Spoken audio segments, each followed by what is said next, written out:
ते वास ॐ नमो भगवते वासुदेवाय। नारायणं नमस्कृत्य नरं चैव नरोत्तमं देवीं सरस्वतीं व्यासं ततो जयमुदीरयेत्। नष्टप्रायेषु भद्रेषु नित्यं भागवत सेवया भगवती उत्तमश्लोके भक्तिर्भवती नैष्टुकी। निगमकल्पतरोर्गलितं फलं सुगमुपातमृत द्रवसंयुतं विपदभागवतं रसमालयं मुहुरहो रसिका भुवि भावुकाः। ओमज्ञानतिमिरान्धस्य ज्ञानाञ्जनशलाकया चक्षुरुन्मीलितं येन तस्मै श्रीगुरवे नमः। श्रीचैतन्यमनोभीष्टं स्थापितं येन भूतले स्वयं रूपकदा माह्यं ददाति स्वपदान्तिकम्। वन्देऽहं श्रीगुरो श्रीयुतपथकमलं श्रीगुरोन् वैष्णवांश्च श्रीरूपं साग्रजातं सहगण रघुनाथान्वितं तं सजीवम् साद्वैतं सावधूतं परिजनसहितं कृष्णचैतन्यदेवं श्रीराधा कृष्णपादान् सहगण ललिता श्रीविशाखान्वितांश्च। हे कृष्ण करुणा सिन्धो दीनबन्धो जगत्पते गोपेश गोपिका कान्त राधाकान्त नमोऽस्तुते। तप्तकाञ्चन गौराङ्गी राधे वृन्दावनेश्वरी वृषभानुसुते देवी प्रणमामि हरिप्रिये। वाञ्छाकल्पतरुभ्यश्च कृपा सिन्धुभ्य एव च पतितानां पावनेभ्यो वैष्णवेभ्यो नमो नमः। नमो विष्णुपादाय कृष्णप्रेष्ठाय भूतले श्रीमते भक्तिवेदान्त स्वामिन्निति नामिने। नमस्ते सारस्वते देवे गौरवाणी प्रचारिणे निर्विशेष शून्यवादी पाश्चात्य देशतारिणे। जय श्री कृष्ण चैतन्य प्रभु नित्यानंद श्री अद्वैत गदाधर श्रीवासादि गौरभक्तवृंद। हरे कृष्णा कृष्ण कृष्ण हरे हरे हरे राम राम राम हरे हरे। मूकं करोति वाचालं पङ्गुं लङ्कयते गिरिं यत्कृपातमहं वन्दे श्रीगुरुं दीनदारिणं परमानन्दं माधवं श्रीचैतन्यम् ईश्वरम्। हरिः ओं तत्सत्। कथाञ्चन स्मृते यस्मिन् दुष्करं शुकरं भवेत् विस्मरेत् प्रीतं स्यात् श्रीचैतन्यं नमामिथम्। हरे कृष्णा। हरे कृष्णा माताजी। हरे नमस्कार। कृष्ण माताजी। हरे कृष्ण माताजी। हरे कृष्ण माताजी। हरे कृष्ण माताजी। திலகவதி மாதாஜி, இன்னைக்கு யாரு இது பண்ணு சொன்னீங்க? தங்கமணி மாதாஜி. ஓகே, வந்துட்டாங்களா? வரல இன்னும் நினைக்கிறேன். எஸ் இருக்காங்க. மாதாஜி நீங்க ரிசெட் பண்றீங்களா? ஓகே. ஓம் ஸ்ரீ பரமாத்மனே நமः. அத பஞ்சதசோऽध्यायः புருஷோத்தம யோகः.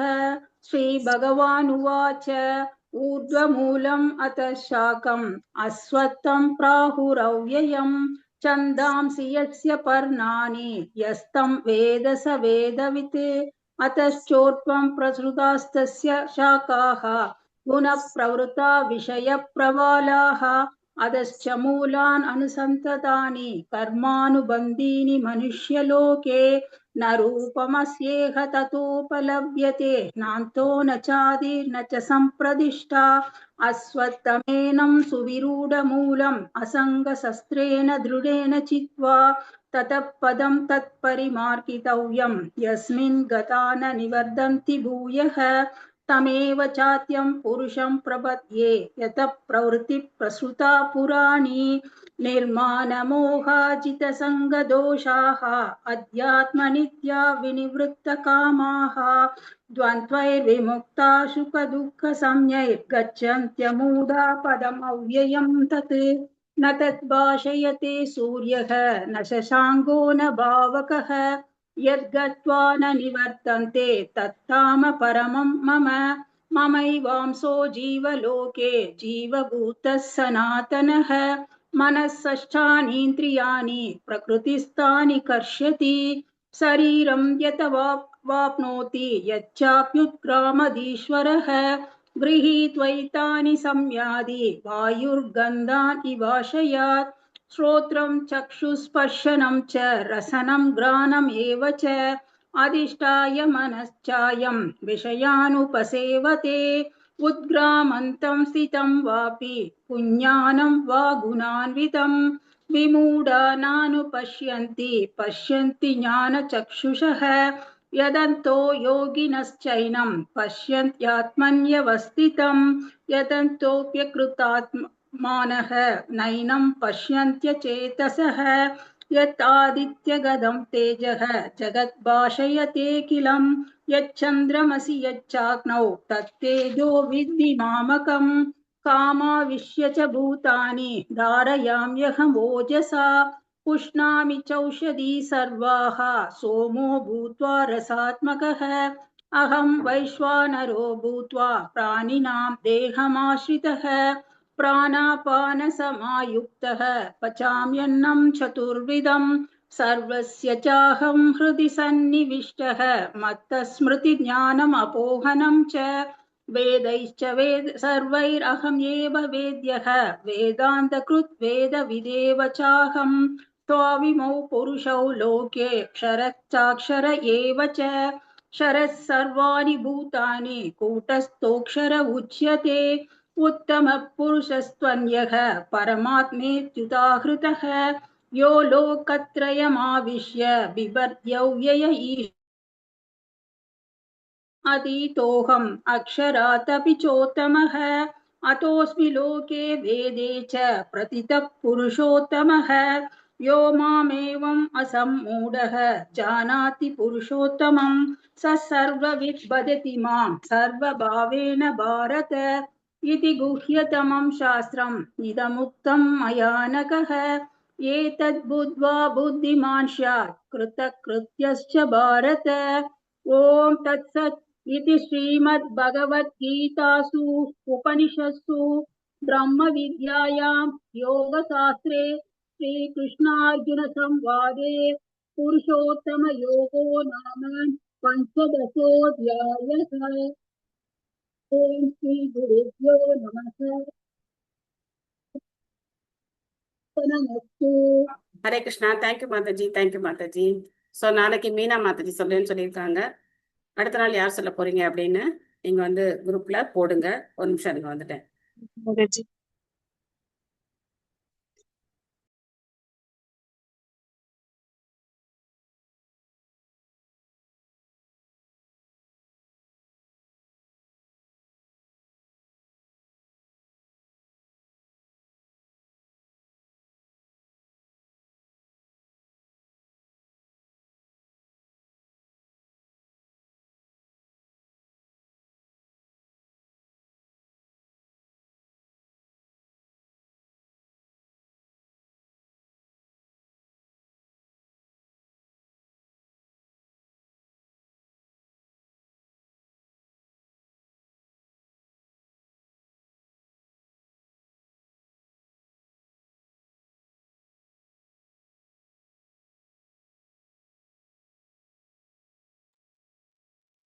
ஹரே கிருஷ்ணா ஹரே கிருஷ்ணா கிருஷ்ண கிருஷ்ணா ஹரே ஹரே ஹரே ராமா ராம ராமா ஹரே ஹரே. ஹரே கிருஷ்ணா.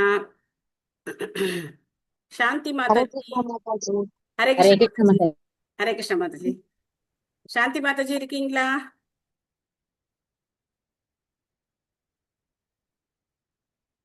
ஓகே. உங்க சௌராஷ்டகம் பாடுறான், உங்க பையன் பாடுறேன்னு சொல்லியிருந்தாங்க. பட் அவங்கள காணோம். நம்ம வந்து சௌராஷ்டகம் பாடிட்டு அதுக்கப்புறம் நம்மளுடைய பாகவதத்தை தொடங்குவோம்.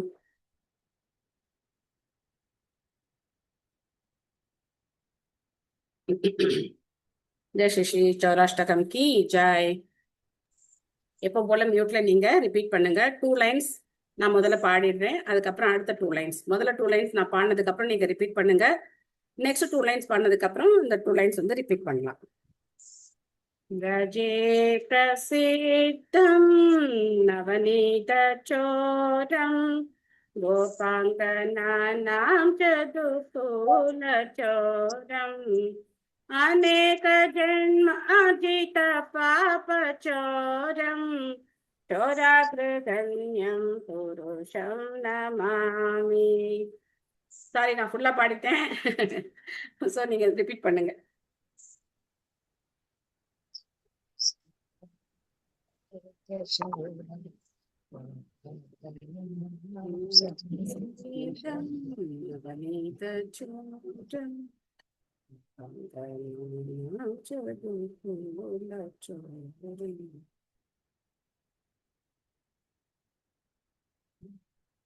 श्रीराधिकाया हृदयस्य चौरं नवाम्बुदश्यामलकान्तिचौरम्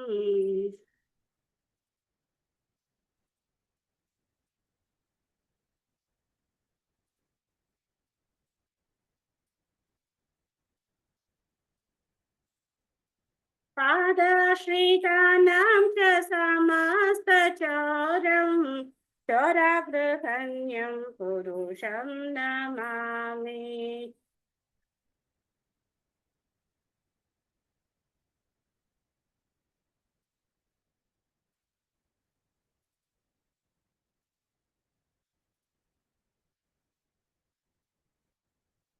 अकिञ्चनीकृत्य पादाश्रितं यः करोति भिक्षुं पतित्येकहीनम्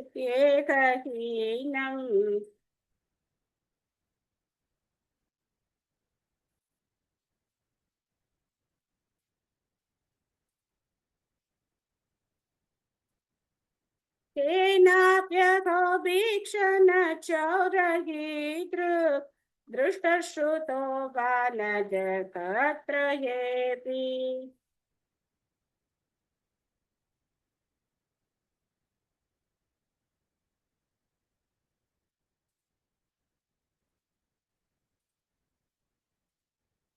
यदीयनामाभिहरत्यशेषं गिरिप्रसारानपि स्वापरासिन्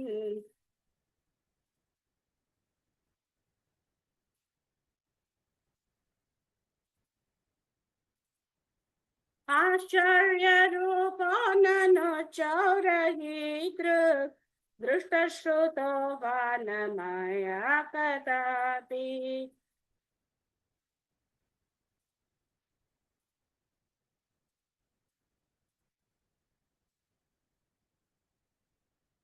धनं च मानं च ततेन्द्रियाणि प्राणं च हृत्वा मम सर्वमेव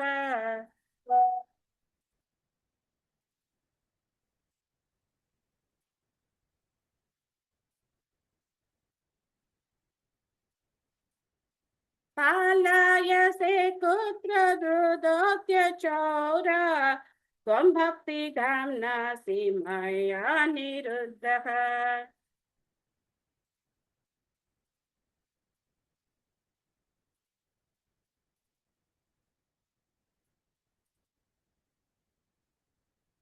पिनत्सि घोरं यमः पाशबन्धं पिनत्सि दीनं भव पाशबन्धम्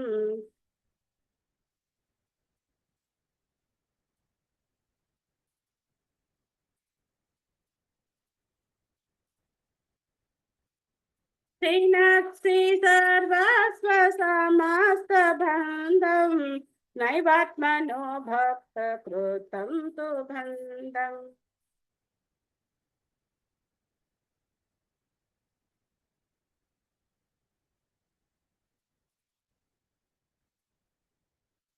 मन्मानसे तामसरासि घोरे कारागृहे दुःखमये निबद्धः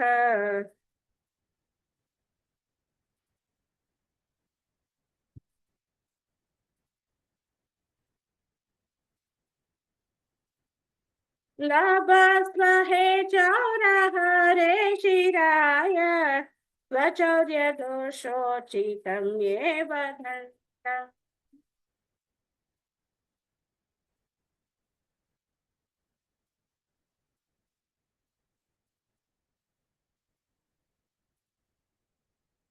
कारागृहे वससता हृदये मदीये मद्भक्तिपाशदृढबन्धन निश्चलश्चन् त्वां कृष्ण हे प्रलयकोटिशतान्तरेऽपि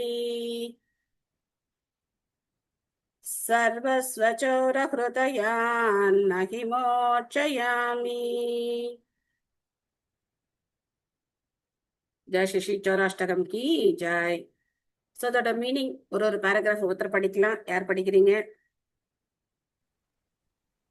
மாதாஜி ஃபர்ஸ்ட் படிக்கணுமா மாதாஜி? படிங்க மாதாஜி. ம். திருடர்களில் தலையாய அந்த திருடனுக்கு நான் என்னுடைய பிரணாமத்தை அளிக்கிறேன். அவன் விரஜ பூமியில் என்னை திருடன் என்றும் கோபியர்களின் வஸ்திரங்களை திருடுபவன் என்றும் பிரசித்தி பெற்றவன். மேலும் அவனிடம் அடைக்கலம் பெற்றவர்கள் பல பிறவிகளில் சேர்த்து குவித்து வைத்திருக்கும் பாவங்கள் அனைத்தையும் கூட அவன் திருடிக் கொள்கிறான். ரெண்டாவது நான் படிக்கிறோம் மாதாஜி. ஹரே கிருஷ்ண மாதாஜி. படிங்க. ஸ்ரீமதி ராதிகாவின் இருதயத்தை திருடு போகணும். புத்தம் புதிய மேகங்களின் கருமை நிற காந்தியை திருடு போகணும். தன்னுடைய தாமரை திருவடிகளின் அடைக்கலத்தை எடுத்து கொண்டவர்களின் பாவங்களையும் துன்பங்களையும் திருடிக் கொள்ளும் திருடர்களுக்கெல்லாம் அந்த தலையாய திருடனுக்கு என் பிரமாணத்தை அளிக்கிறேன். படிங்க மாதாஜி. தன்னிடம் சரணடைந்த பக்தர்களை பரம ஏழையாகவும் இருக்க ஓர் இருப்பிடம் இன்றி நாடோடிகள் போன்று சுற்றித் திரிபவர்களாகவும் அவன் மாற்றிவிடுகிறான். ஐயகோ, இம்மூ உலகிலும் அத்தகைய பயங்கரமான திருடனை பற்றி கேள்விப்படவோ அத்தகைய திருடனை காணவோ முடியாது. அடுத்தது படிக்குவாங்க மாதாஜி. இல்ல நெக்ஸ்ட் வேற யாராவது படிக்கட்டும். ஃபோர்த் நான் படிக்கிறேன் மாதாஜி. அவனுடைய புனித நாமத்தை வெறுமே ஜபம் செய்வதாலேயே மலை போல் குவிந்து கிடக்கும் ஒருவனுடைய பாவங்கள் அனைத்தும் பனி போல் விளக்கப்படுகின்றன. அம்மாதிரி அற்புதமான ஆச்சரியப்படத்தக்க திருடனை பற்றி நான் எங்கும் கேள்விப்பட்டதோ அம்மாதிரி திருடனை பார்த்ததோ இல்லை. ஹரே கிருஷ்ணா. ஹரே கிருஷ்ணா. நெக்ஸ்ட் நான் படிக்கிறேங்க மாதாஜி. படிங்க. ஓ திருடனே, என்னுடைய செல்வம், என்னுடைய மரியாதை, என்னுடைய புலன்கள், உணர்வுகள், என்னுடைய வாழ்க்கை என எல்லாவற்றையும் திருடிவிட்டு உங்களால் எங்கு ஓட முடியும்? உங்களை என் பக்தி எனும் கயிற்றினால் நான் பிடித்து விட்டேன். ஹரே கிருஷ்ணாங்க மாதாஜி. ஹரே கிருஷ்ணா. நெக்ஸ்ட் ஹரே கிருஷ்ணா மாதாஜி. யமராஜனின் பயங்கரமான கர்ஜனையை, யம பயத்தை வெட்டி விடுகின்றீர்கள். மாயையின் பயங்கரத்தை துண்டித்து விடுகின்றீர்கள். அனைவரின் பௌதிக மாறுதலை பற்றுதலை குறைத்து விடுகின்றீர்கள்.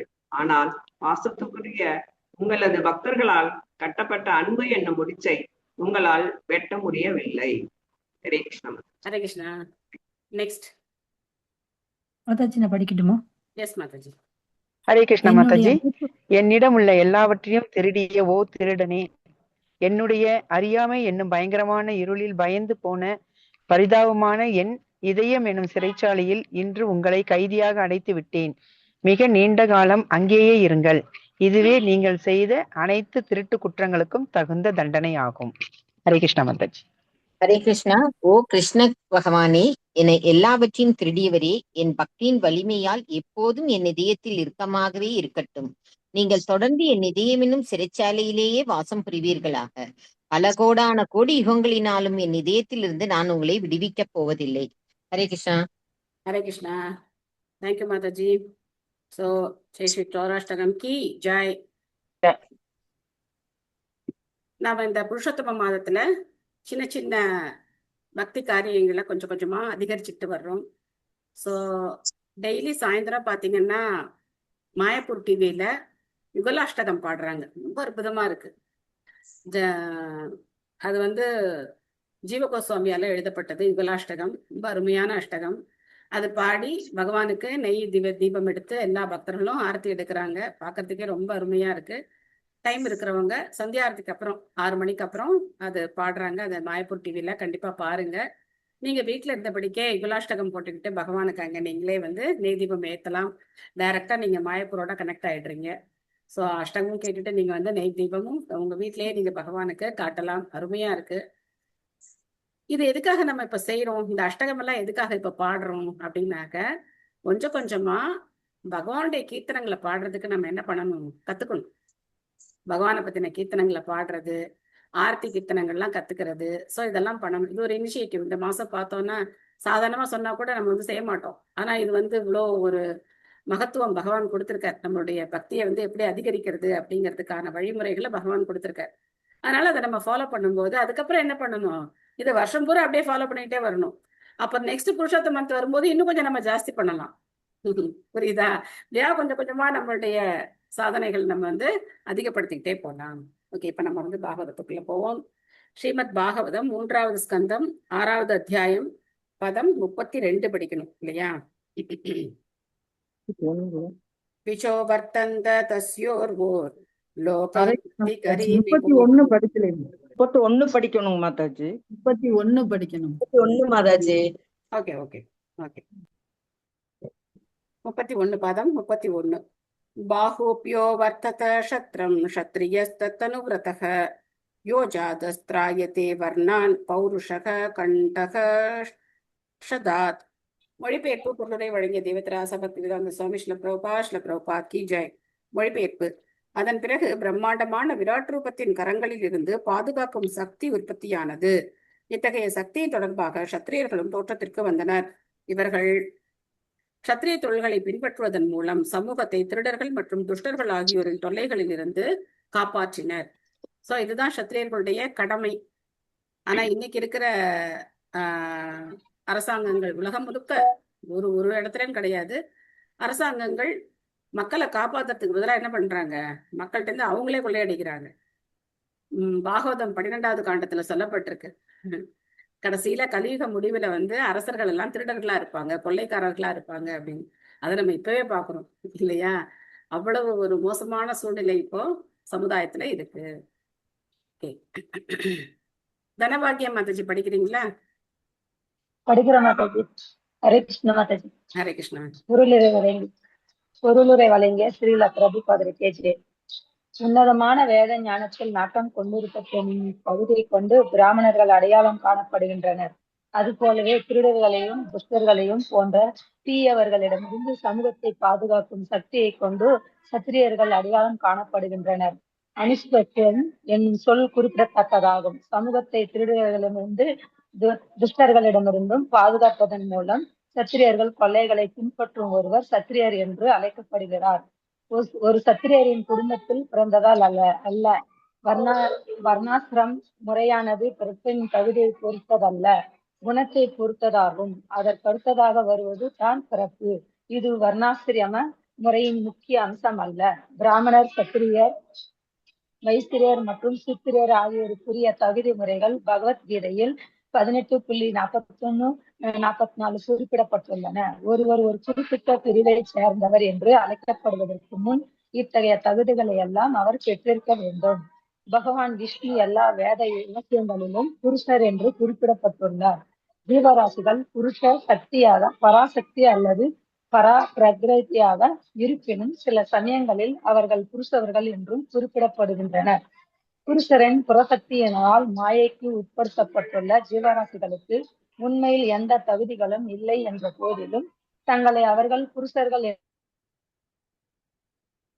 பகவானுக்கு பாதுகாக்கும் சக்தி உண்டு. பிரம்மா, விஷ்ணு மற்றும் மகேஸ்வரர் ஆகிய மும்மூர்த்திகளில் பிரம்மாவுக்கு படைக்கும் சக்தி உண்டு, விஷ்ணுவிற்கு காக்கும் சக்தி உண்டு, மகேஸ்வரருக்கும் அளிக்கும் சக்தி உண்டு.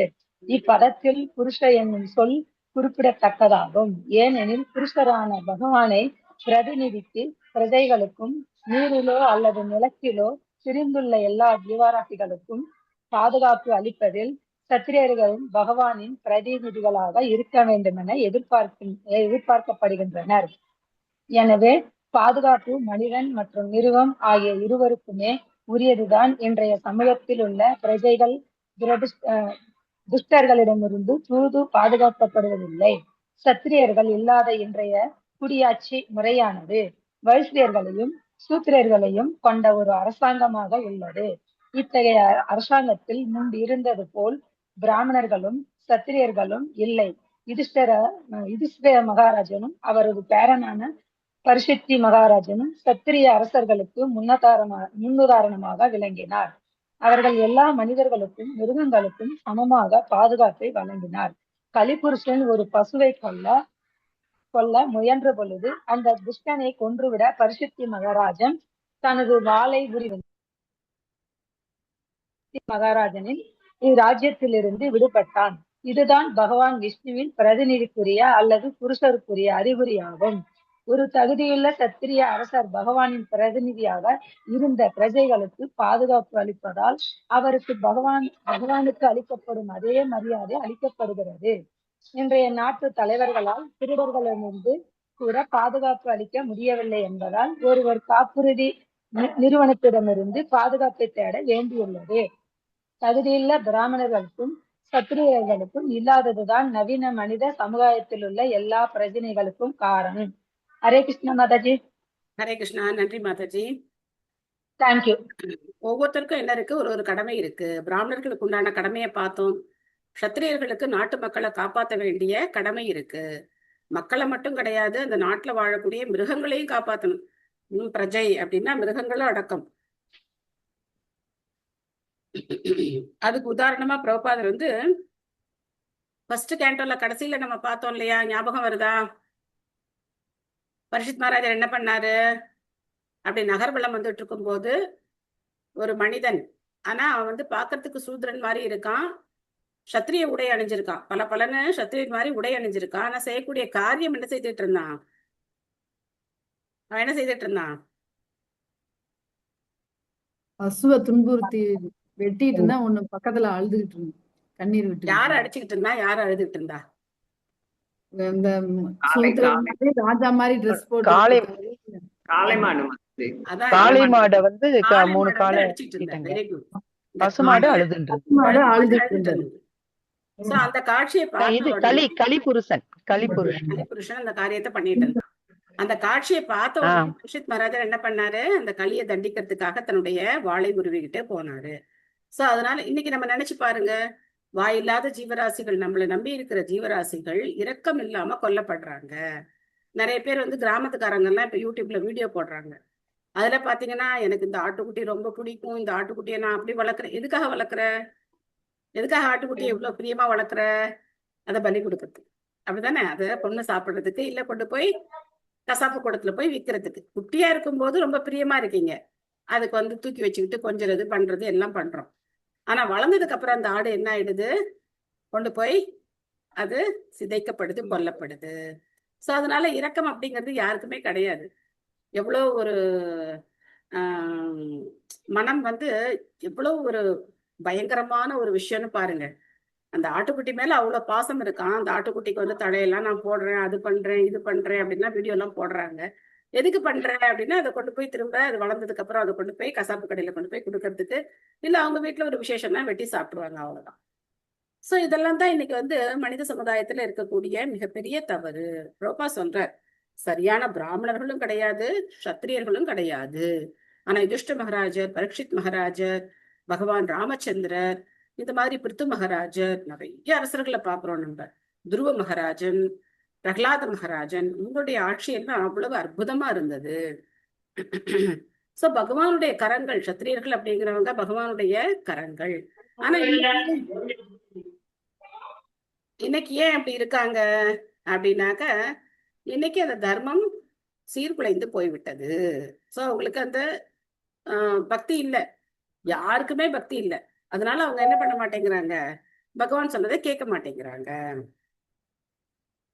32 விஷோவர்த்தந்த தஸ்யோர்வோர் லோக விருத்தி கரி விபோஹு வைஷ்யஸ்தத் உத்பவோ வார்த்தாம் நிருணாம் யக சமவர்த்தயத்.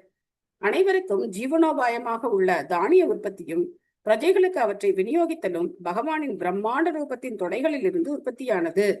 இதை நிறைவேற்றும் பொறுப்பை ஏற்றுள்ள வர்த்தக பிரிவினர் வைஷ்யர்கள் என்று அழைக்கப்படுகின்றனர். சோ இந்த காரியம் வைசியர்களை சேர்ந்தது. அவங்க தானியம் உற்பத்தி பண்ணணும், அதுக்கப்புறம் அவங்க என்ன பண்ணணும், பசுக்களையும் பராமரிக்கணும். இதை பண்றதுக்கு தான் வைசியர்கள் இருக்காங்க. வைசியர்களே பலவிதமான பேர் இருக்காங்க. சோ இப்போ ஆடை அந்த தொழில் செய்யறவங்க, அப்புறம் நகை அதை உற்பத்தி செய்யறவங்க, வீட்டுக்கு வேண்டிய சாமான்கள் செய்யறவங்க, சோ இதெல்லாம் தான் வைசியர்கள். ஆனா இன்னைக்கு பார்த்தோம் அப்படின்னா, வைசியர்கள் அப்படிங்கிற பேர்ல தேவையில்லாத வர்த்தகம் தான் இன்னைக்கு நிறைய இருக்கு இல்லையா? நமக்கு என்ன தேவையில்லையோ அதுதான் இன்னைக்கு வந்து உலகினுடைய மிகப்பெரிய வர்த்தக சந்தையா இருக்கு. போதைப் பொருள், அதுக்கப்புறம் வந்து மாமிசம், பெண்களை வந்து கடத்தி அதை அவங்களது தொழிலுக்கு பயன்படுத்துறது. சோ இதெல்லாம் தான் இன்னைக்கு வந்து என்ன பண்ணிட்டு இருக்காங்க, மிகப்பெரிய வியாபாரமா பண்ணிட்டு இருக்காங்க. கல்வி வியாபாரம் ஆயிடுச்சு. மருத்துவம் வியாபாரம் ஆயிடுச்சு, உணவு வியாபாரம் ஆயிடுச்சு, இன்னைக்கு எல்லாமே வியாபாரம் ஆயிடுச்சு. So இதெல்லாம் வியாபாரம் கிடையாது.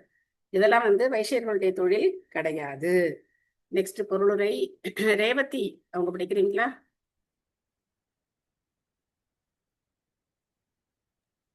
ஹரே கிருஷ்ணா மாதாஜி. படிக்கிற மாதாஜி. படிங்க மாதாஜி. ஸ்ரீல பிரபுபாதாவுக்கு ஜெய். பொருளுரை. விவசாயமும் விவசாய உற்பத்தி பொருட்களை விநியோகிக்கும் தொழிலும் தான் மனித சமூகத்தின் ஜீவனோபாயத்திற்கு வழி என்று இங்கு தெளிவாக குறிப்பிடப்பட்டுள்ளது. இயந்திர தொழில் நுட்பமானது வாழ்க்கை தேவைக்குரிய செயற்கையான ஒரு வழிமுறையாகும். குறிப்பாக பெரிய அளவிலான இயந்திர தொழிற்சாலைகள் தான் எல்லா சமூக பிரச்சனைகளுக்கும் பிறப்பிடமாக உள்ளன. பசு பராமரிப்பையும் விவசாயத்தையும் மற்றும் வணிக தொழிலையும் கவனித்துக் கொள்ள வேண்டியது வைசியர்களின் கடமை என்று பகவத்கீதை குறிப்பிடுகிறது. மனிதன் தன் வாழ்க்கை தேவைகளுக்காக பசுவையும் விவசாய நிலத்தையும் முழுமையாக நம்பியிருக்கலாம் என்பதை நாம் முன்பே விளக்கியிருக்கிறோம். போக்குவரத்து மற்றும் வங்கியில் கொடுக்கல் வாங்கல் விவகாரம் போன்றவைகளின் மூலமாக உற்பத்தி பொருள்களை பண்டமாற்று செய்து கொள்வதும் வைசியர்களுக்குரிய கடமையே. வைசியர்கள் பல உப பிரிவுகளாக பிரிக்கப்பட்டுள்ளனர். அவர்களில் சிலர் மிராசுதாரர்கள் க்ஷேத்ரி என்று அழைக்கப்படுகின்றனர். சிலர் உழவர்கள் கிருஷ்ண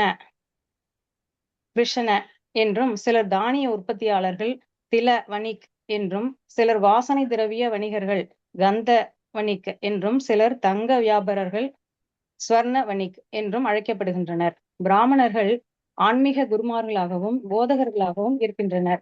சத்திரியர்கள் பிரஜைகளை துஷ்டர்களிடமிருந்து காப்பாற்றுகின்றனர். வைசியர்கள் உணவு உற்பத்திக்கும் விநியோகத்திற்கும் பொறுப்பாக உள்ளனர்.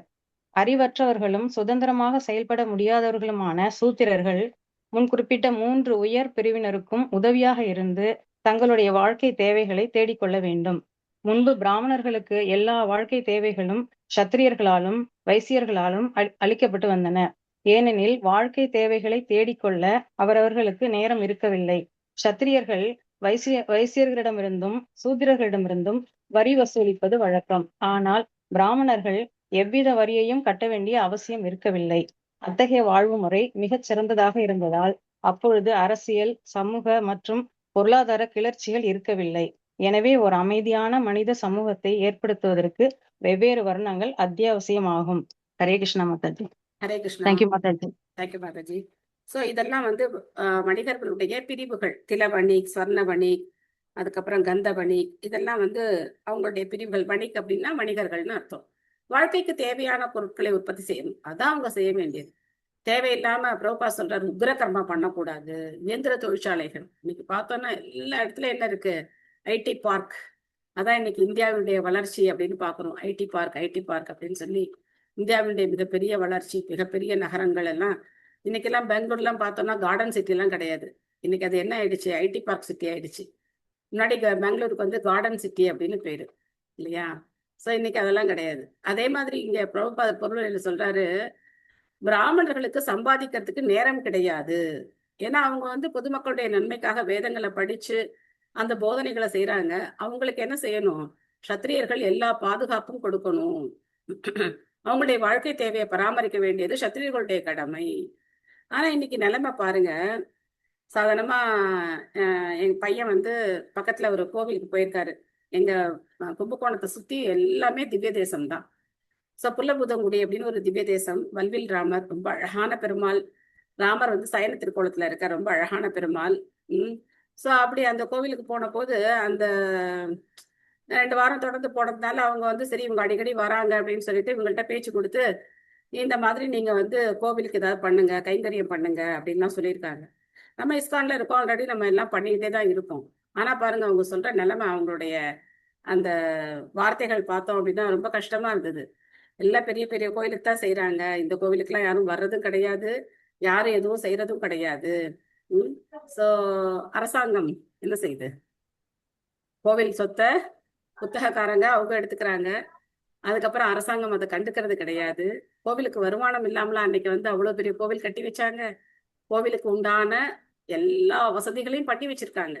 பெருமாளுக்கு நைவேத்தியத்துக்கு ஒரு குறையும் இல்லாம, உற்சவங்களுக்கு குறை இல்லாம எல்லாம் பண்ணி வச்சிருக்காங்க.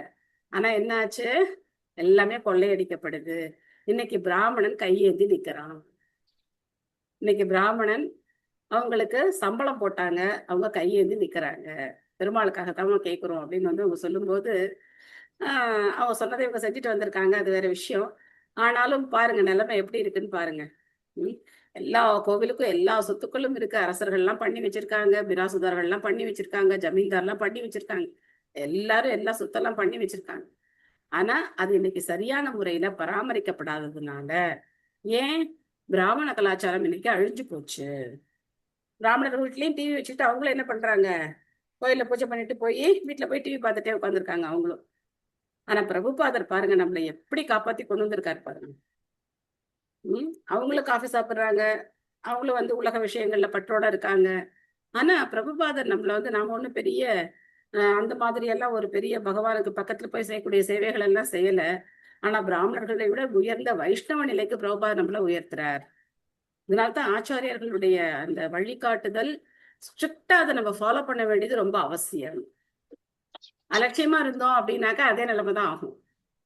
நம்ம அலட்சியமா இன்னைக்கு நான் நினைச்சு பாக்குறேன், ஆரம்பத்து இப்போ வந்து நீங்க ஈவினிங் யாராவது கொஞ்சமாவது அந்த மாயப்பூர் டிவி வந்து கொஞ்ச நேரமாவது பாருங்க. உங்களுக்கு என்ன இது இருக்குன்னு எனக்கு தெரியல, உங்க ஷெட்யூல் எப்படி இருக்குன்னு தெரியல. அட்லீஸ்ட் கொஞ்ச நேரமாவது பாருங்க, சத்தியார்த்தி நேரத்துல பாருங்க, எவ்வளவு கூட்டம் இருக்குன்னு பாருங்க, மக்கள் எப்படி வர்றாங்கன்னு பாருங்க. அப்போ நான் நேற்று எனக்கு அந்த ரியலைசேஷன் வந்தது. யாருமே இல்லாத போதும், இந்த கூட்டம் வராத போதும் 50 வருஷத்துக்கு முன்னாடியும் இதே மாதிரி ஸ்ட்ரிக்டா ஃபாலோ பண்ணாங்க. ஏன்னா நம்ம யாருக்காக பண்ணல, மக்கள் கூட்டம் வர்றதுக்காக நம்ம பண்ணல, பகவானை திருப்திப்படுத்துறோம். பகவானை திருப்திப்படுத்தினா பகவான் எல்லாத்தையும் கொடுக்குறார். யார் ஒருத்தர் பகவானை திருப்திப்படுத்துறதுக்காக மட்டுமே காரியம் செய்யறாங்களோ அவங்களுக்கு பகவான் எல்லா வசதிகளையும் செய்து கொடுக்கிறார். இன்னைக்கு நம்ம வந்து ஒரு ஃபெஸ்டிவல் அப்படின்னா மாயாப்பூர்ல கோவில நுழையறதுக்கு நமக்கு இடம் கிடையாது. ஒரு காலத்துல யாருமே வரல, யாருமே கிடையாது. ஆனா அன்னில இருந்து இந்த பூஜாரிகள் ஸ்ட்ரிக்டா இதே ரூல்ஸ் அண்ட் ரெகுலேஷனை ஃபாலோ பண்ணி பகவானுக்கு எல்லா நேரமும் ஆர்த்தி பண்றது, அப்ப என்ன வசதி இருந்ததோ அதை வச்சு பகவானுக்கு நைவேத்தியம் பண்றது, இதெல்லாம் பண்ணிக்கிட்டே தான் இருந்தாங்க. திருவிழாக்கள் அதிகரிக்கிறாங்களே தவிர என்ன பண்ணல, குறைக்கல. எந்த காரணத்தினாலும் எந்த விழாவையும் குறைச்சு நடத்தல, அதே மாதிரி பண்ணிக்கிட்டே இருக்காங்க. சோ அதனால பகவான் வந்து பக்தர்களை அனுப்பி வைக்கிறார்.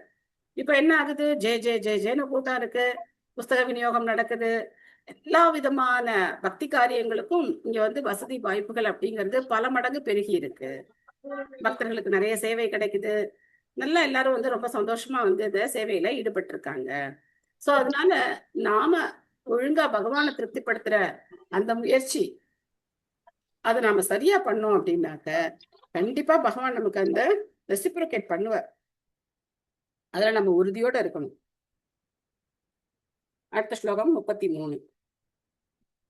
பக்தியாம் பகவதோ ஜக்ஞே சுஸ்ருஷா தர்ம சித்தயே தஸ்யாம் ஜாதக புரா சூத்ரே யத் விருத்யா துஷ்யதே ஹரிஹி. அதன் பிறகு வர்ணாசிரம கடமைகளை பாதுகாப்பதற்காக பரமபுருஷரின் கால்களில் இருந்து சேவை தோன்றியது. பகவானின் கால்களில் உள்ள சூத்திரர்கள் அவரை சேவையினால் திருப்திப்படுத்துகின்றனர். சோ இங்க வந்து சூத்திரர்களும் என்ன செய்யலாம், பகவானை திருப்திப்படுத்தலாம் அப்படிங்கறத நம்ம பாக்குறோம். எல்லாருமே பகவானை திருப்திப்படுத்துறதுக்கு தான் பகவான் படைச்சிருக்கார். அவங்கள வந்து தாழ்த்தி எல்லாம் சொல்லவே இல்லை. அவங்களுக்கு என்ன கிடையாது, அந்த பிராமண தன்மை கிடையாது, சத்திரிய தன்மை கிடையாது, வைஷ்யத்தன்மை கிடையாது. அப்போ என்ன திறமை இருக்கோ அதை வந்து பகவான் வந்து அவங்கள பயன்படுத்திக்கிறார். திலகவதி மாதாஜி படிக்கிறீங்களா?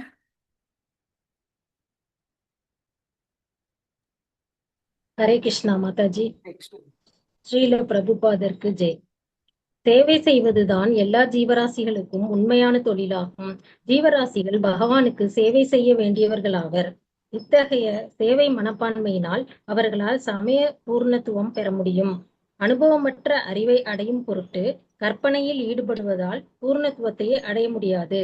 ஞானிகளின் பிரிவை சேர்ந்த ஆன்மீகிகள் ஆத்மாவையும் ஜடத்தையும் பிரித்தறிவதில் மட்டுமே தொடர்ந்து தங்களுடைய கற்பனையை செலுத்துகின்றனர். ஆனால் அறிவினால் முக்தி பெற்ற பிறகு ஆத்மாவின் செயல்கள் என்ன என்பதை பற்றிய அறிவு அவர்களுக்கு கிடையாது. விஷயங்களை உள்ளபடி அறிய மனக்கற்பனையில் மட்டும் ஈடுபடுபவர்களும் பகவானின் உன்னத அன்பு தொண்டில் ஈடுபடாதவர்களும் தங்களுடைய நேரத்தை தான் வீணாக்குகின்றனர் என்று கூறப்படுகிறது. சமய மார்க்கத்தை பாதுகாப்பதற்குரிய தொண்டு பகவானின் கால்களில் இருந்து உற்பத்தியானதாக இங்கு தெளிவாக கூறப்படுகிறது. ஆனால் இந்த உன்னத சேவையானது ஜட உலகில் சேவை என்று கருதப்படுவதில் இருந்து வேறுபட்டதாகும். ஜட உலகில் சேவகனாக இருக்க ஒருவரும் விரும்புவதில்லை. ஒவ்வொருவரும் எஜமானனாக இருக்க விரும்புகின்றனர். ஏனெனில் பொய்யான இந்த எஜமானத்துவம் தான் பந்தப்பட்ட ஆத்மாவின் அடிப்படை நோயாகும். பகவானின் புறசக்திக்கு அடிமையாகும் அவன் பௌதிக உலகின் சேவகனாக இருக்கும்படி கட்டாயப்படுத்தப்படுகிறான். இதுதான் பந்தப்பட்ட ஆத்மாவின் உண்மை நிலையாகும்.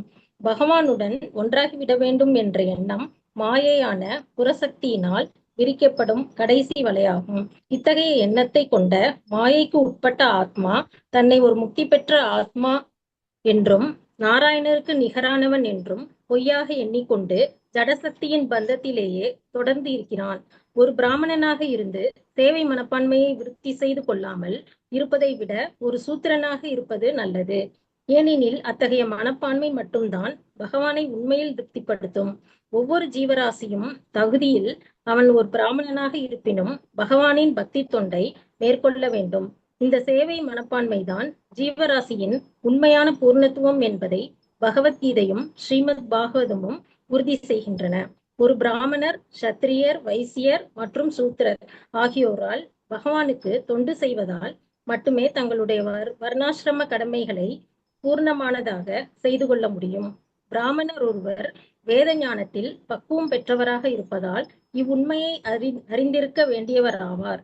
மற்ற பிரிவினர்கள் பிராமண வைஷ்ணவர்களின் வழிகாட்டுதலை பின்பற்ற வேண்டும். பிராமண வைஷ்ணவர் ஒருவர் தகுதியால் ஒரு பிராமணராகவும் செயலால் ஒரு வைஷ்ணவராகவும் இருக்கிறார். மக்கள் சமுதாயத்தின் சமூக அமைப்பு முறையை இது பூர்ணத்துவம் உடையதாக செய்யும். ஒழுங்கற்ற ஒரு சமூகத்தால் சமூக அங்கத்தினர்களையோ அல்லது பகவானையோ திருப்திப்படுத்த முடியாது. ஒருவன் நல்லதொரு பிராமணனாகவோ சத்திரியனாகவோ வைசியனாகவோ அல்லது சூத்திரனாகவோ இருப்பினும் தனது சமூக கடமையில் பக்குவம் அடைவதை பற்றி கவலைப்படாமல் பகவானின் தொண்டை மேற்கொள்வானாயின் பரமபுருஷரிடம் இந்த சேவை மனப்பான்மையை விருத்தி செய்து கொள்வதன் மூலமாகவே அவன் ஒரு பக்குவமுடைய மனிதனாகி விடுகிறான். Hare Krishna. Thank you Mataji. Hare Krishna. Thank you Mataji. So சேவை செய்யறது தான் ஆத்மாவுடைய இயல்பான நிலைமை. இது எப்படி புரிஞ்சுக்கலாம் நம்ம அப்படின்னாக்க, ரோபா சொல்றாரு, சேவை செய்யறதுக்கு யாருமே இல்லைன்னா, குடும்பத்துல யாரும் இல்லை அப்படின்னாக்க அவன் என்ன பண்றானோ, ஒரு நாய்க்கு சேவை செய்யறான்.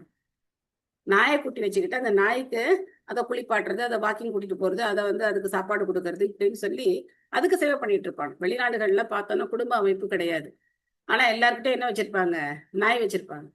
ஸோ யாருக்காவது ஒருத்தருக்கு சேவை செய்யறது தான் நம்மளுடைய இயல்பான நிலைமை. ஆத்மாவுக்கு சேவை செய்யறதுக்காக தான் இருக்கு. ஆனா பொய்யா நான் தான் எஜமானன் அப்படின்னு நினைச்சுக்குது. பகவானுடைய சேவை இந்த ஜட உலக சேவையிலேருந்து வேறுபட்டது. அந்த மரம் நம்ம பார்த்தோம் இல்லையா, 15வது அத்தியாயத்துல முதல் ஸ்லோகத்துல தலைகீழ மரம் பார்த்தோம் இல்லையா. ஸோ இந்த உலகத்துல நம்ம யாருக்காவது சேவகன் அப்படின்னா அந்த நிலைமை எப்படி, ரொம்ப கீழான நிலை இல்லையா. எஜமானங்கிறது உயர்ந்த நிலை. ஆனா ஆன்மீகத்தை பொறுத்த வரைக்கும் சேவகன் அப்படிங்கிறது தான் உயர்ந்த நிலை. நாம எஜமானன் கிடையாது, பகவான் தான் எஜமானர். நான் அவருடைய சேவகன் அப்படிங்கிறது உயர்ந்த நிலை. அதில் நாம ரொம்ப பெருமைப்பட்டுக்கலாம். ஸோ அதனாலதான் அந்த தீட்சையின் போது தாசிய நாமம் கொடுக்குறாங்க. தாசன், தாசி அப்படிங்கிற நாமத்தை கொடுக்குறாங்க. முதல்ல பேர் அவ்வளவு முக்கியத்துவம் கிடையாது. என்ன பேர் கொடுத்துருக்காங்களோ அது பெரிய முக்கியத்துவம் கிடையாது. எந்த பேர் தான் ரொம்ப முக்கியம், கடைசியில இருக்கிற அந்த பேர் ரொம்ப முக்கியம். தாசி, தாசன் அப்படிங்கிற நாமம் தான் ரொம்ப முக்கியம். தாசிய நாமம்னு பேரு. ஏன்னா நம்ம பகவானுடைய தொண்டன், சேவகன் அப்படின்னு நம்மள ஞாபகப்படுத்துறதுக்காக பிரபுபாத் இந்த மாதிரி பேர் கொடுத்துருக்காரு. ஸோ அதனால நாம தொண்டு செய்யற அந்த மனப்பான்மைய எங்க தொண்டு செய்யணும்னு தெரியாம வேற எங்கேயோ போய் செய்யறதுனால கஷ்டப்படுறோம். ஆனா பகவானுக்கு சேவை செஞ்சோம் அப்படின்னாக்க நாம எப்படி இருக்கலாம், ரொம்ப ரொம்ப சந்தோஷமா இருக்கலாம். சோ அந்த சேவை செய்யணும் அப்படின்னாக்க ஒரு வழிகாட்டுதல் தேவை. என்ன தேவை? வழிகாட்டுதல் தேவை. இந்த 4 வர்ணத்துல பிராமணர்கள் அவங்களுக்கு தான் வேதம் படிக்கக்கூடிய அந்த மூளை இருக்கு, அதை புரிஞ்சுக்கக்கூடிய தன்மை இருக்கு. யாரெல்லாம் வேதம் படிச்சு அவங்களால புரிஞ்சுக்க முடியுமோ அவங்க எல்லாருமே பிராமணர்கள், பிறப்பினால வந்தது கிடையாது. அவங்க மற்ற 3 பிரிவினரையும் வழி நடத்தணும். இது இந்த சமுதாயத்துல இது இருக்கா இல்லையா? ஒரு தலைவர், ஒரு அரசியல் கட்சி இருக்கு, ஒரு தலைவர், அந்த தொண்டர்களை வழி நடத்துறாங்களா இல்லையா? இல்லையா? எல்லா இடத்துலயும் இது இருக்கு. ஒரு வழிகாட்டுதல் இல்லாம யாரும் கிடையாது. ஆனா அந்த வழிகாட்டுதல் பிராமணர்களா இன்னைக்கு இல்ல. ரொம்ப சொல்ற அந்த பிராமணர் வைஷ்ணவரா இருக்கணும், பிராமண வைஷ்ணவரா இருக்கணும். ஏன்னா வைஷ்ணவர் தான் பிரச்சாரம் பண்ணுவார், வைஷ்ணவர் தான் பகவானை பத்தி பிரச்சாரம் பண்ணுவார். சோ சும்மா நமக்கு சடங்கு சம்பிரதாயம் செஞ்சு வச்சா பத்தாது. நமக்கு பகவானை பத்தி சொல்லி கொடுக்கணும். சொல்லி கொடுத்தா தான் நம்மளால என்ன பண்ண முடியும், பயிற்சி பண்ண முடியும். சோ அதனால அந்த பிராமண வைஷ்ணவருடைய வழிகாட்டுதல்ல மற்ற 3 பிரிவுகளும் செயல்பட்டது அப்படின்னா சமுதாயம் அப்படிங்கிறது சிறப்பா செயல்படும். கடைசியில பாருங்க, பிரபுபாத் சொல்றாரு, இந்த மாதிரி ஒரு சமூகத்தால் சமூக அங்கத்தினர்களையோ அல்லது பகவானையோ திருப்திப்படுத்த முடியாது அப்படின்னு சொல்றார். சோ இந்த முறை இல்லாம அவங்களால பகவானையோ இல்ல சமூகத்துல இருக்கிறவங்களையோ கூட திருப்திப்படுத்த முடியாது. அதான் நம்ம இன்னைக்கு பாக்குறோம். எல்லாம் ஓட்டு போடுறாங்க, இல்ல எலெக்ஷன் மாதிரி ஒரு நாட்டுல ஒவ்வொரு முறைகள் இருக்கு. அப்படி செலக்ட் பண்றாங்க, எல்லாம் பண்றாங்க. ஆனா நாட்டு மக்கள் திருப்தியா இருக்காங்களா? கிடையாது. யார் வந்தாலும் திருப்தி கிடையாது. ஏன்? அங்க பகவான் இல்ல, அந்த இடத்துல பகவானை பத்தின எந்த விஷயமும் இல்லை. சோ அதனால யாரும் திருப்தி அடையிறது கிடையாது. ஆனா அதே சமயத்துல பகவானுடைய சேவையில ஈடுபடுறதுக்காக ஒருத்தர் தன்னுடைய வர்ணாசிரம கடமைகளை சரியா செய்யலைனாலும் அதனால அவர் எந்த விதத்திலையும் குறையறது கிடையாது. அவர் பக்குவ நிலையை அடைகிறார். ஏதே வர்ணா ஸ்வதர்மேன யஜந்தி ஸ்வகுரும் ஹரிம் ஸ்ரத்தயாத்மா விகத்தி அர்த்தம் யஜ்ஜாத சகவிருத்திபிகி. இவெல்லா சமூக பிரிவுகளும் அவற்றின் வர்ணாசிரம கடமைகளுடனும் உயிர்வாழ் சூழ்நிலைகளிலும் பரமபுருஷனிலிருந்து பிறக்கின்றன. இவ்வாறாக பந்தப்படாத வாழ்வையும் தன்னுணர்வையும் பெறுவதற்கு ஆன்மீக குருவின் வழிகாட்டலின் கீழ் பரமபுருஷரை ஒருவன் வழிபட வேண்டும். சோ இதுதான் வர்ணாசிரம தர்மத்தினுடைய நோக்கம். அத பூம்பி த்விஜஸ்ரேஷ்டா வர்ணாசிரம விபாகஷக ஸ்வானுஷ்டிதஸ்ய தர்மஸ்ய சம்சித்திர் ஹரிதோஷணம் அப்படின்னு பாகவதத்துல முதல் ஸ்கந்தத்துல சொல்லப்பட்டிருக்கு. ஹரிதோஷணம் அப்படின்னா ஹரியை திருப்திப்படுத்தணும். அதுதான் வர்ணாசிரமத்தினுடைய நோக்கம். விமலா தேவி மாதாஜி படிக்கிறீங்களா? ஹரே கிருஷ்ண மாதாஜி. ஹரே கிருஷ்ணா. ஸ்ரீல பிரபுபாதாக்கு ஜெய். பரமபுருஷருடைய பிரம்மாண்ட ரூபத்தின் வெவ்வேறு பகுதிகளிலிருந்து அவர் பிறப்பதால் பிரபஞ்சம் முழுவதிலும் உள்ள எல்லா ஜீவராசிகளும் அப்பரம உடலின் நித்திய தொண்டர்களாக இருக்க வேண்டியவர்கள் ஆவர். நம் சொந்த உடலில் உள்ள வாய், கரங்கள், தொடைகள் மற்றும் கால்கள் முதலான ஒவ்வொரு அங்கமும் முழு உடலுக்கு தொண்டு செய்வதென உள்ளன. அதுதான் அவற்றின் உண்மையான நிலை. இழிவடைந்த நிலையில் உள்ள மனிதர்கள் இந்த உண்மை நிலையை பற்றி அறிந்திருக்கவில்லை. ஆனால் மனித வாழ்வை பெற்றுள்ள அவர்கள் வர்ணாசிரம முறையின் மூலமாக இதை அறிந்திருக்க வேண்டியவர்கள் ஆவர். மேலே குறிப்பிடப்பட்டுள்ளது போல் பிராமணர் ஒருவர் மனித சமூகத்தின் எல்லா பிரிவினருக்கும் ஆன்மீக குருவாவார். இவ்வாறாக பகவானின் உன்னத அன்பு தொன்றில் சங்கமிக்கும் பிராமணர் பண்பாடுதான் ஆத்மாவை தூய்மைப்படுத்துவதற்குரிய அடிப்படை கொள்கையாகும். ஆத்மா தனது பந்தப்பட்ட நிலையில் பிரபஞ்சத்திற்குத்தான் எஜமானன் ஆகிவிடலாம் என்ற எண்ணத்துடன் செயல்படுகிறான். எல்லோரையும் விட தான் உயர்ந்தவன் என்ற இந்த தப்பெண்ணம் தான் ஒரு ஜீவராசியின் மிக மோசமான மாயைக்கு உட்பட்ட நிலையாகும். பரமபுருஷர் மாயையால் பந்தப்படுத்தப்பட முடியாதவர் என்பதை முட்டாளான பந்தப்பட்ட ஆத்மா நினைத்து பார்ப்பதில்லை. பரமபுருஷரே மாயைக்கு உட்பட வேண்டும் என்றால் அவரது உயர்வு எங்கே? இது உண்மையானால் மாயை அல்லவா உயர்ந்ததாக இருக்கும். எனவே ஜீவராசிகள் பந்தப்பட்டிருப்பதால் அவர்கள் உயர்ந்தவர்களாக இருக்க முடியாது. பந்தப்பட்ட ஆத்மாவின் உண்மையான நிலை இப்பதத்தில் விவரிக்கப்பட்டுள்ளது. பந்தப்பட்ட ஆத்மாக்கள் இயற்கையின் முக்குணங்களுடன் தொடர்பு கொண்டிருப்பதால் தூய்மையற்ற நிலையில் உள்ளன. எனவே தகுதியால் ஒரு பிராமணராகவும் வைசியராகவும் உள்ள ஆன்மீக குருவின் வழிகாட்டுதலின் கீழ் தங்களை அவர்கள் தூய்மைப்படுத்திக் கொள்ள வேண்டும். அங்கீகரிக்கப்பட்ட முறையின் கீழ் தகுதியுள்ள ஆன்மீக குருவின் வழிகாட்டுதலின் கீழ் பகவானை வழிபடுவதுதான் இங்கு குறிப்பிடப்பட்டுள்ளன. தூய்மை அடைவதற்குரிய ஒரே வழியாகும். வேறெந்த வழிமுறையும் தகுதியுடையதாக சிபாரிசு செய்யப்படவில்லை. தூய்மை அடைவதற்குரிய மற்ற வழிமுறைகள் வாழ்வின் இந்நிலையை அடைய ஒருவருக்கு உதவக்கூடும். ஆனால் உண்மையான பூர்ணத்துவத்தை அடையும் முன்பாக இக்கடைசி நிலைக்கு ஒருவன் வந்துதான் ஆக வேண்டும். பகவத்கீதை 7.19 இவ்வுண்மையை பின்வருமாறு உறுதி செய்கிறது. பகுனாம் ஜென்மனாம் அந்தே ஞானவான் மாம் பிரபத்தியதே வாசுதேவ சர்வம் இதிச மகாத்ம சுதுர்லபக. ஹரே கிருஷ்ணா. நன்றி மாதாஜி. பகுனாம் ஜென்மனாம் அந்தே ஞானவான் மாம் பிரபத்தியதே வாசுதேவ சர்வம் இதி. வாசுதேவ சர்வம் இதி ச மகாத்மா சுதுர்லபக. சோ இங்க பிரபுபாத் என்ன சொல்றாரு இந்த பொருளையில அப்படின்னு பார்த்தோம் அப்படின்னாக்க,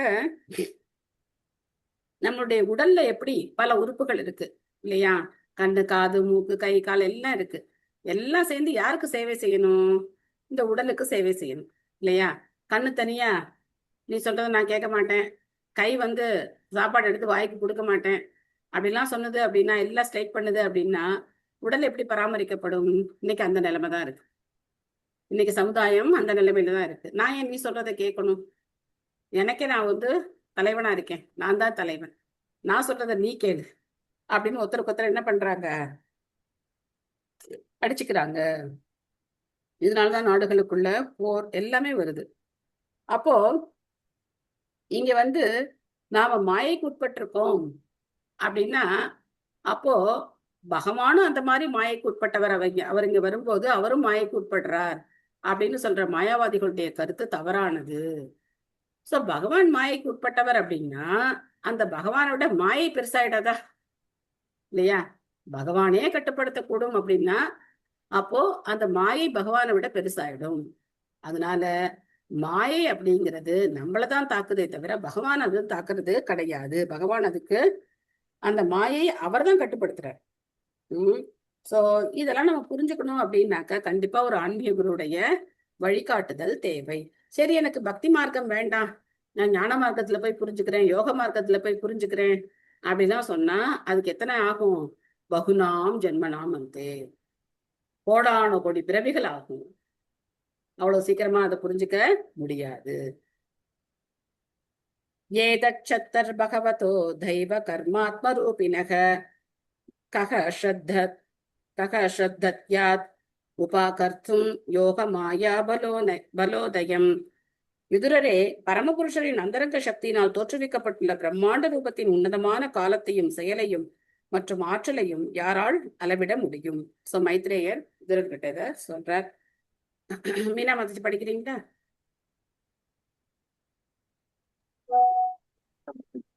ஆச்சாரியார் ஸ்ரீல பிரபுபாதா பூஜை பரமபுருஷரின் அந்தரங்க சக்தியால் யோகமாயையால் தோற்றுவிக்கப்பட்டுள்ள பிரம்மாண்ட ரூபத்தை பற்றிய மனக்கற்பனைகளே கவலையை போன்ற தத்துவவாதிகள் ஈடுபடக்கூடும். ஆனால் உண்மையின் இத்தகைய ஒரு பிரம்மாண்டமான தோற்றத்தை யாராலும் அளவிட முடியாது. பகவத்கீதையில் 11.16 பகவானின் அங்கீகரிக்கப்பட்ட பக்தரான அர்ஜுனன் கூறுகிறார், அநேக பாகுதர பக்தர நேக்ரம் பஷ்யாமி திவாம் சர்வதோனந்த ரூபம் நாந்தம் ந மத்தியம் ந புனஸ்தவாதிம் பஷ்யாமி விஸ்வேஸ்வர விஸ்வரூப. எம்பெருமானே, பிரம்மாண்டமான விஸ்வரூபமே, அகிலலோக நாயகரே, எண்ணற்ற கரங்களையும் உடல்களையும் வாய்களையும் மற்றும் கண்களையும் எல்லா திசைகளிலும் நான் காண்கிறேன். அவை அளவிட முடியாதவையாக உள்ளன. இத்தோற்றத்தின் முடிவையோ அல்லது நடுப்பகுதியோ அல்லது துவக்கத்தையோ என்னால் கண்டுபிடிக்க முடியவில்லை. பகவத்கீதை குறிப்பாக அர்ஜுனிடம் பேசப்பட்டது. அவரது வேண்டுகோளின்படி பகவான் விஸ்வரூபத்தை காட்டினார். இந்த விஸ்வரூபத்தை காண அவருக்கு திவ்யமான கண்கள் அளிக்கப்பட்டிருந்தன. பகவானின் எண்ணற்ற கரங்களையும் வாய்களையும் அவரால் காண முடிந்த போதிலும் பகவானை அவரால் முழுமையாக காண முடியவில்லை. அர்ஜுனனாலேயே பகவானுடைய ஆற்றலின் நீளத்தையும் அகலத்தையும் அளவிட முடியவில்லை என்றால் வேறு யாரால் தான் அதை செய்ய முடியும்? இவ்விஷயத்தில் மற்றவர்களின் கணக்கு தவளை தத்துவவாதியை போல் தப்பு கணக்காகத்தான் இருக்கும். தவளை தத்துவவாதி 3 சதுர அகலமுடைய ஒரு கிணற்றின் அனுபவத்தை கொண்டு பசிபிக் சமுத்திரத்தின் நீளத்தையும் அகலத்தையும் கணக்கிட முயன்றது. இவ்வாறாக பசிபிக் சமுத்திரத்தை போல் பெரிதாக தன் உடலை உப்பச் செய்தது. ஆனால் இந்த முறையினால் இறுதியில் அது வயிறு வெடித்து இறந்தது. பரமபுருஷருடைய புறசக்தியின் மாயைக்கு உட்பட்டுள்ள மனக்கற்பனையாளர்கள் பகவான் நீளத்தையும் அகலத்தையும் கணக்கிடுவதில் ஈடுபடுகின்றனர். இவர்களுக்கு இக்கதை பொருந்தும். முந்தைய பதத்தில் சிபாரிசு செய்யப்பட்டிருப்பது போல் அடக்கமுள்ள ஒரு பகவத் பக்தனாகி தகுதியுள்ள ஒரு ஆன்மீக குருவிடமிருந்து பகவானை பற்றி கேட்க முயன்று பகவானுக்கு உன்னத அன்பு தொண்டை செய்வதுதான் மிகச்சிறந்த வழியாகும். Thank you Mataji. Thank you Mataji. Hare Krishna. So பகவானை நம்மளால என்ன பண்ண முடியாது, முழுசாலாம் புரிஞ்சுக்க முடியாது. பகவானுடைய விஸ்வரூபத்தையே புரிஞ்சுக்க முடியல அப்படின்னா பகவானுடைய ஷியாமசுந்தர ரூபத்தை எங்கேருந்து புரிஞ்சுக்கிறது? இதெல்லாம் ரொம்ப கஷ்டமான விஷயம். ஸோ அதனால ஆச்சாரியர்கள் நமக்கு கருணையோடு அவங்க அதை சொல்லிக் கொடுக்கும்போது நாம் அதை பணிவோடு கேட்டுக்கிட்டு பயிற்சி பண்ணணும். சந்தேகத்தை நிவர்த்தி பண்ணிக்கிறதுல தவறு கிடையாது. ஆனா என்னுடைய மூளையை வச்சு நான் புரிஞ்சுக்கலாம் அப்படின்னு நினைக்கிறதுதான் தவறு. சந்தேகம் இருந்தா கேட்டு நம்ம அதை தெளிவுபடுத்திக்கணும், அது வேற விஷயம். ஆனா நானே ஆராய்ச்சி பண்ணி என்ன பண்ணுவேன், எனக்கு மூளை இருக்கு நான் தெரிஞ்சுக்குவேன் அப்படின்னு இறங்கணும் அப்படின்னாக்க அது முடியாது. நேத்தே நம்ம டிஸ்கஸ் பண்ணுவோம் டாக்டர் ஃப்ராக் எப்படி இருக்கார் அப்படின்னு, இல்லையா? அவரால் கடைசியில என்ன பண்ண முடிஞ்சது, வயிறு வெடிச்சு சாகதான் முடிஞ்சதே தவிர எந்த விஞ்ஞானியாலையும் இந்த பௌதிக உலகத்துல இருக்கிற ஒரு விஷயத்த கூட அவங்களால என்ன பண்ண முடியல, முழுசா தெரிஞ்சுக்க முடியல. இந்த உலகத்திலேயே இன்னும் அவங்க கண்டுபிடிக்காத விஷயங்கள் ஏகப்பட்டது இருக்கு, ஏராளமா இருக்கு. எப்படி கடலுடைய ஆழத்துல என்ன நடக்குது அவங்களுக்கு அது தெரியாது, ஆகாயம்னா என்ன அவங்களுக்கு தெரியாது, விண்வெளினா என்ன தெரியாது. ஸோ இந்த மாதிரி எல்லாமே அவங்க பாதியில தான் நிக்கிறாங்க, பாதி கூட இல்லை, ஒரு ஒரு 10% இந்த உலகத்தை பத்தி அவங்க ஆராய்ச்சி பண்ணியிருப்பாங்க, அவ்வளவுதான். இன்னும் எங்க அவங்க 17-14 லோகங்கள் எல்லாம் தெரிஞ்சுக்கிறது, இல்லையா?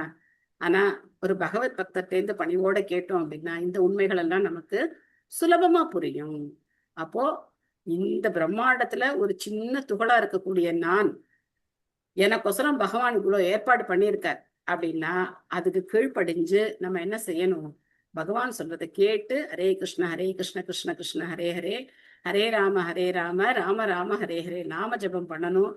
பகவானுக்கு நிவேதனம் பண்ணி அதை பிரசாதமா நாம ஏத்துக்கணும். இதை நம்ம ஒழுங்கா பண்ணாலே போதும்.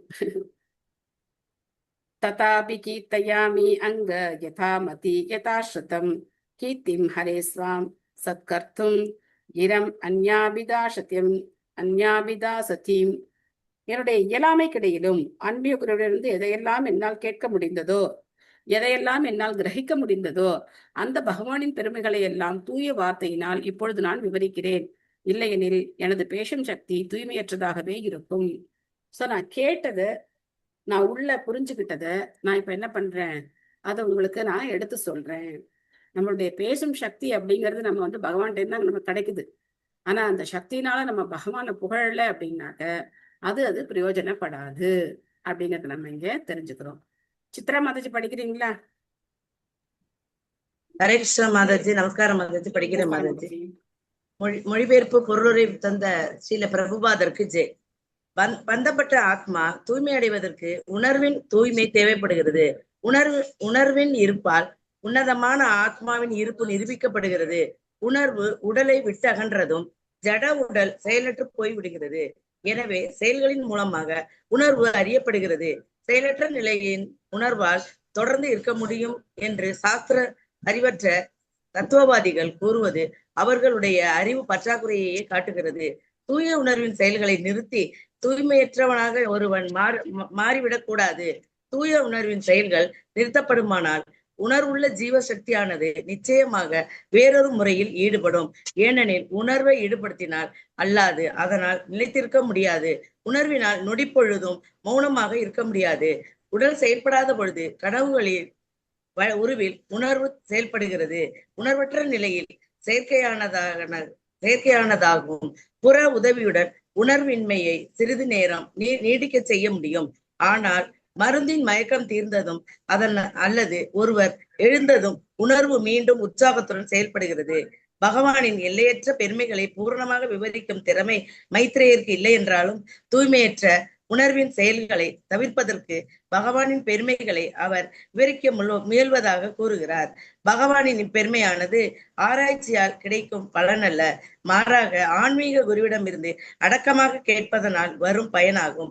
ஆன்மீக குருவிடமிருந்து கேட்ட அனைத்தையும் திருப்பி கூறுவதும் சாத்தியமல்ல. ஆனால் நேர்மையான முயற்சியுடன் தன்னால் இயன்ற வரை ஒருவர் விவரிக்க முயற்சிக்கலாம். பகவானின் பெருமைகள் முழுமையாக விவரிக்கப்படுகின்றனவா அல்லவா என்பது முக்கியமல்ல. ஒருவர் உடலாலும் வார்த்தையாலும் மற்றும் மனதாலும் செய்யப்படும் செயல்கள் பகவானின் உன்னத பெருமைகளை பரப்புவதில் ஈடுபடுத்த முயல வேண்டும். இல்லையெனில் அத்தகைய செயல்கள் தூய்மையற்றவையாகவே இருக்கும்.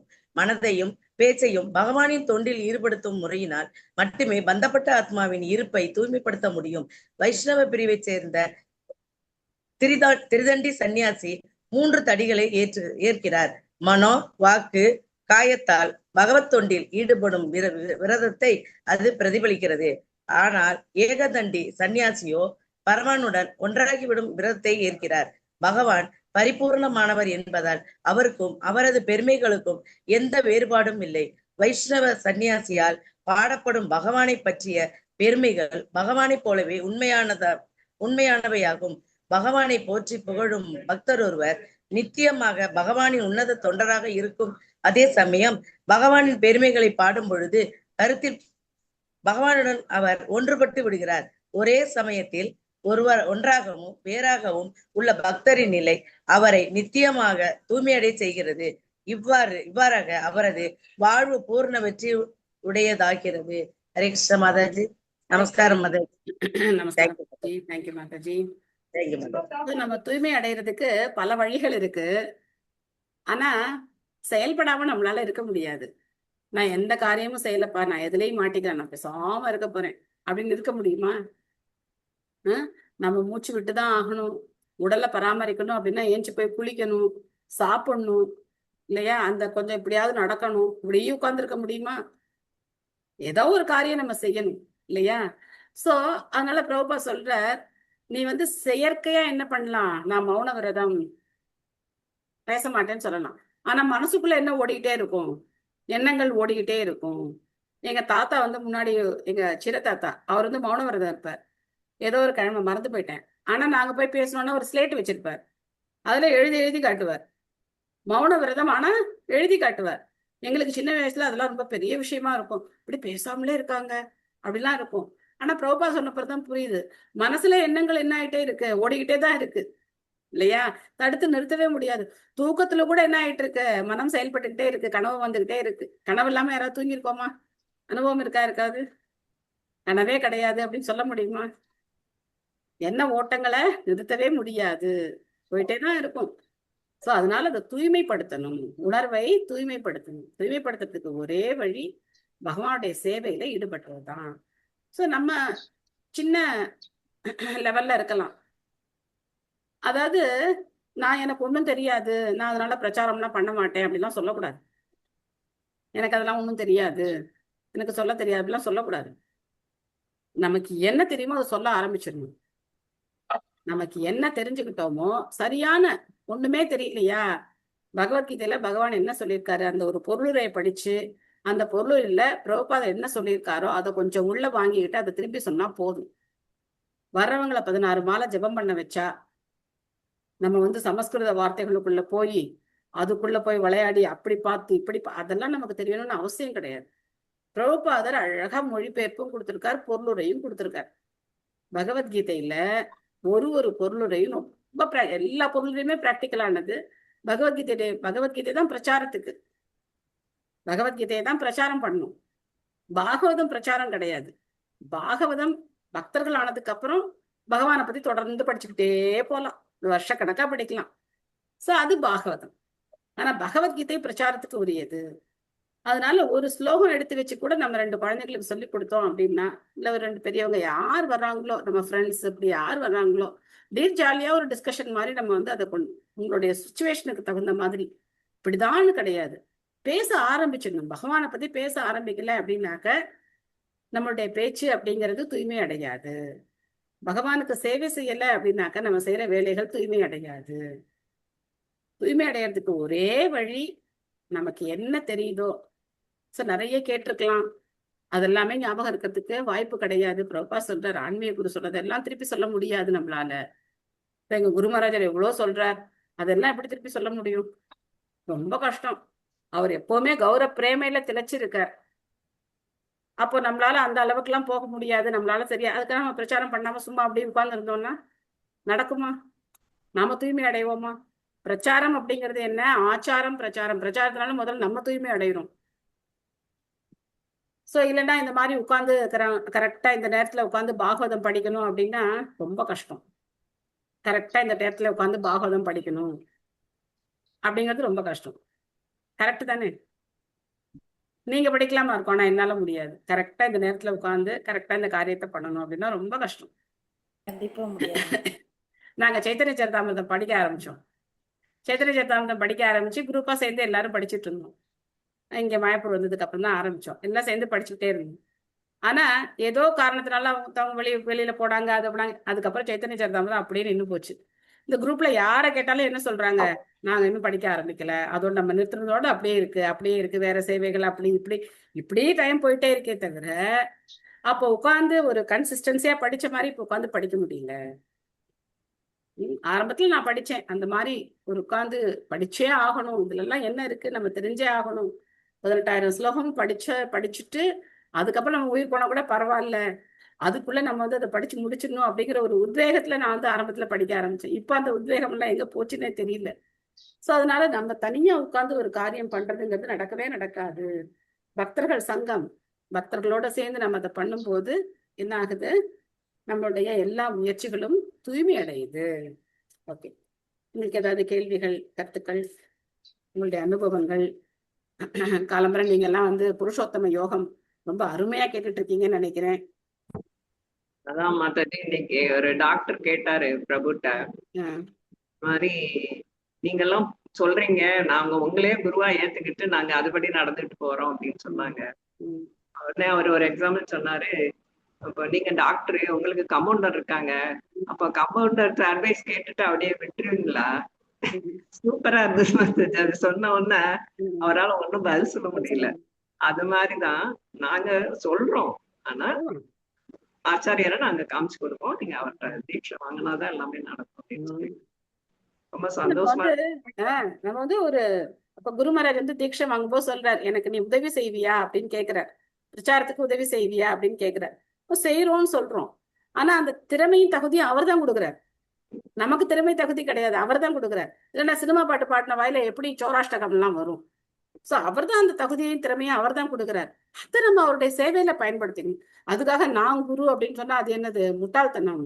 குருங்கிறது ரொம்ப பெரிய நிலைமை, ரொம்ப பெரிய விஷயம். அது அவ்வளவு சாதாரணமான விஷயம் கிடையாது. ஆனா ஆன்மீகத்துல வரும்போது ஆரம்ப நிலையில இருக்கிறவங்க அப்படிதான் சொல்லுவாங்க, நீங்க தான் குரு, நீங்க தான் குரு அப்படின்னு சொல்லிட்டு அப்புறம் என்ன சொல்லுவாங்க, நான் சொல்ற மாதிரி நீ கேளுன்னு சொல்லுவாங்க. இது நம்ம நிறைய இடத்துல பார்க்கலாம். நீங்க இப்படி செய்யுங்க அப்படின்னு நம்மள சொல்லுவாங்க. சோ குருன்னா என்ன அர்த்தம், அவங்க சொல்றத நம்ம கேட்கணும். ஆனா கொஞ்ச நாள் போய் என்ன பண்ணுவாங்க, அதுக்கப்புறம் என்ன, நம்ம நிலைமை அவ்வளவுதான். சோ அவங்கள சொல்லி தப்பு கிடையாது, நம்ம நிலைமை அவ்வளவுதான்.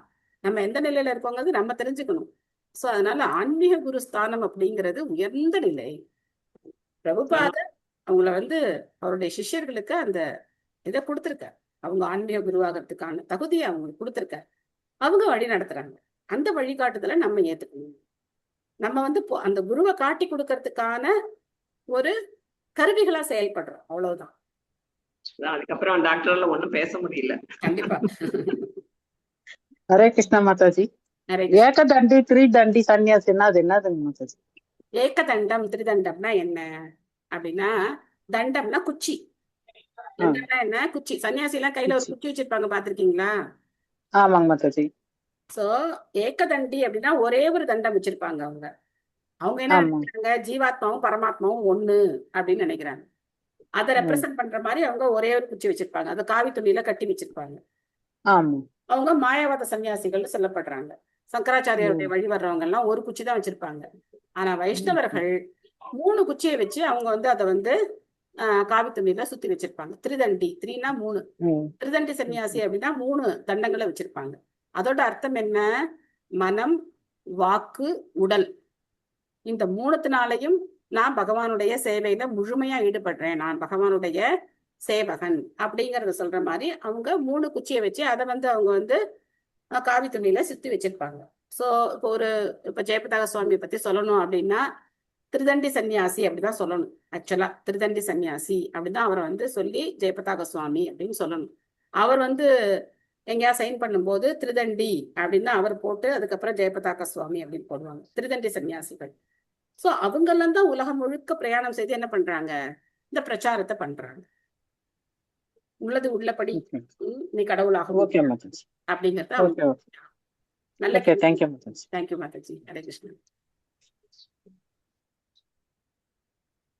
சோ வேற ஏதாவது கேள்வி இருக்கா?